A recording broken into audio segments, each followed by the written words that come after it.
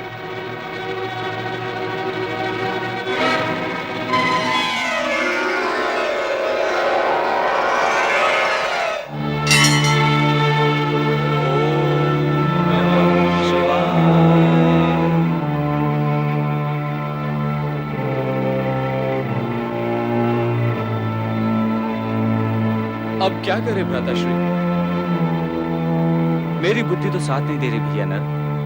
भ्राताश्री, यदि प्राणी की बुद्धि उसका साथ न दे तो फिर इस जगत में किसके साथ पर विश्वास किया जा सकता है? इस संकट के विकट समय में तुम तर्कशास्त्र खोलकर क्यों बैठ गए हो? कोई उपाय क्यों नहीं सोचते?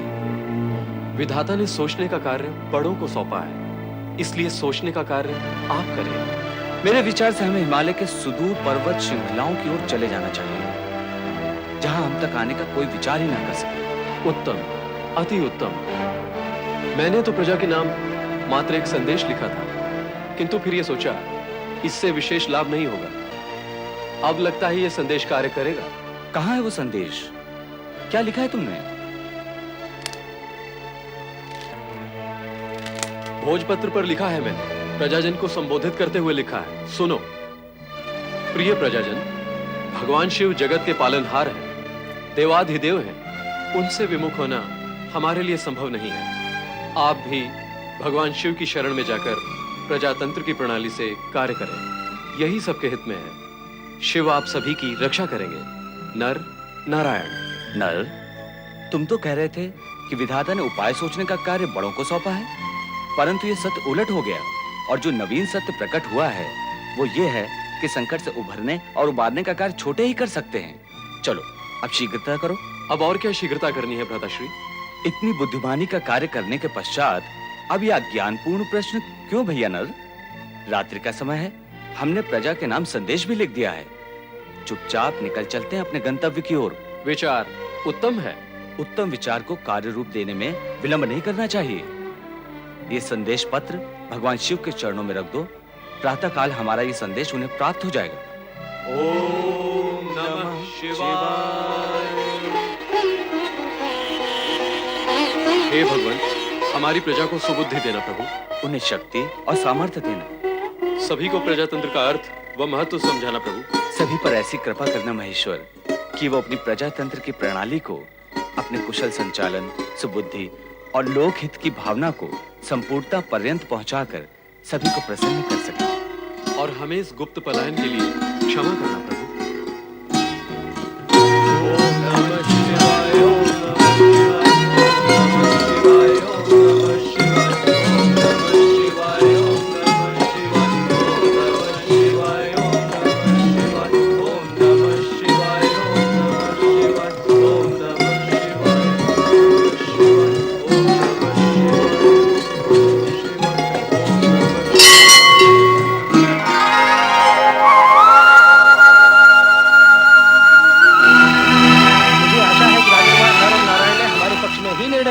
इसके अतिरिक्त उपाय भी क्या है? कुछ भी कहो, राज्य के कार्य तो राजा ही कर सकते हैं, भला हम प्रजा राज्य कार्य कैसे कर सकते हैं? चलो शिवालय में प्रवेश करें। चलो।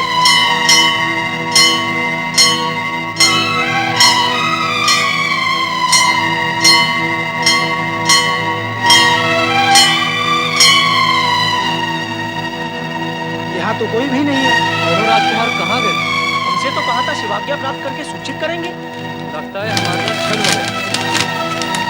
अब सभी भगवान शिव शंकर की शरण में जाकर प्रजातंत्र की प्रणाली से कार्य करें।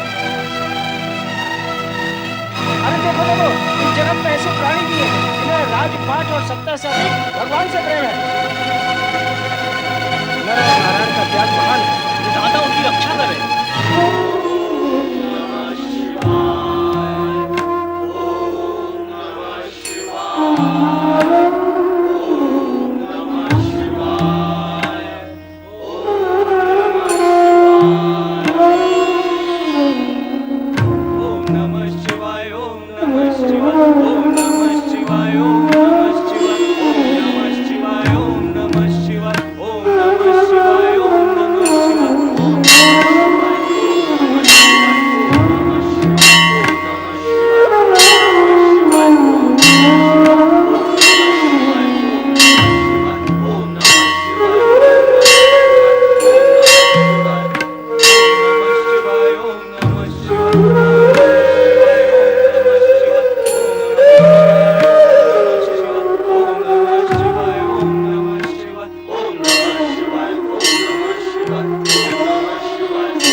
इस पंचाक्षरी मंत्र की गूंज आप सुन रहे हैं ना?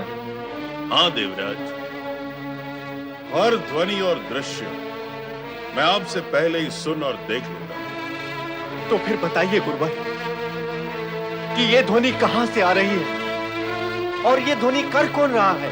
सर्वप्रथम तो ये जान लो कि ये कोई साधारण ध्वनि नहीं, ये पंचाक्षरी मंत्र है। इसीलिए इसका नाम सम्मान, शिष्टता और भक्ति भाव से लेना अति आवश्यक है। ओम नमः शिवाय के इस पंचाक्षरी मंत्र की ध्वनि हिम शिखर से आ रही है, जहां परम शिव भक्त नर और नारायण शिव आराधना में लीन है। नर और नारायण? हाँ देवराज, धर्म राजा के शिव भक्त पुत्र अपना संपूर्ण वैभव, राज्य, सुख, संपदा त्याग कर हिम शिखर पर शिव दर्शन की कामना से शिव आराधना में लीन अत्यधिक कठोर साधना और तप कर रहे हैं, जिसकी गूंज हमें यहां तक सुनाई दे रही है गुरुदेव। हाँ, और यह भी अटूट सत्य है देवराज कि शिव भक्तों की कठोर साधना अवश्य सफल होती है। आज तक ऐसा कभी हुआ नहीं कि किसी भी शिव भक्त ने भगवान शिव को भक्ति और निष्ठा से पुकारा हो और उसकी कामना पूर्ण न हुई।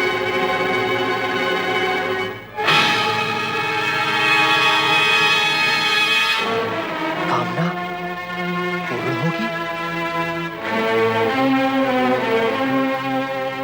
क्या कामना हो सकती है शिव भक्त? केवल शिव दर्शन?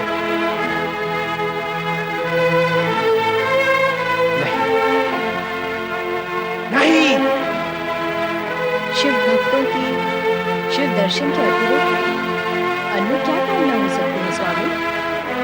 इतना स्पष्ट सत्य भी नहीं समझती हूँ। वो दोनों इस स्वर्ग पर अधिकार कर इस इंद्रासन की कामना हेतु ही कठोर तप कर रहे हैं। अब क्या होगा स्वामी? अब मुझे इसका उपाय करना होगा। उन दोनों को तपस्या से देवराज, मेरा विचार है कि स्वर्गलोक की सर्वश्रेष्ठ अप्सराओं को नर नारायण की तपस्या भंग करने के लिए भेजा जाए। उत्तम, ये विचार अति उत्तम है। वरुण देव, आप ही इसकी व्यवस्था करें। मेनका तथा रंबा को शीघ्र अतिशीघ्र पृथ्वीलोक भेजकर उन दोनों की तपस्या को खंडित कराएं। ऐसा ही होगा देवराज। ओम नमः शिवाय, ओम नमः शिवाय, ओम नमः शिवाय, ओम नमः शिवाय, ओम नमः शिवाय, ओम नमः शिवाय,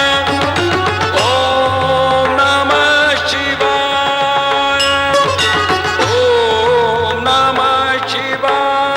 शिवाय,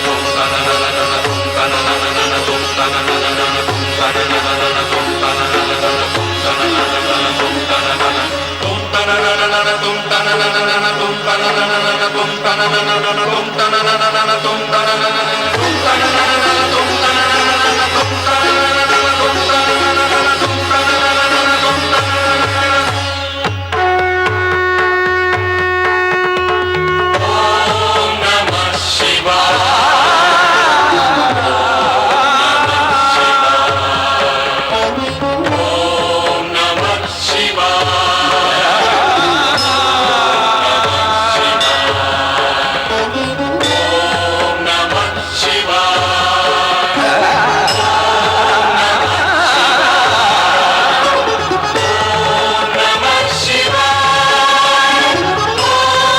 शिवाय,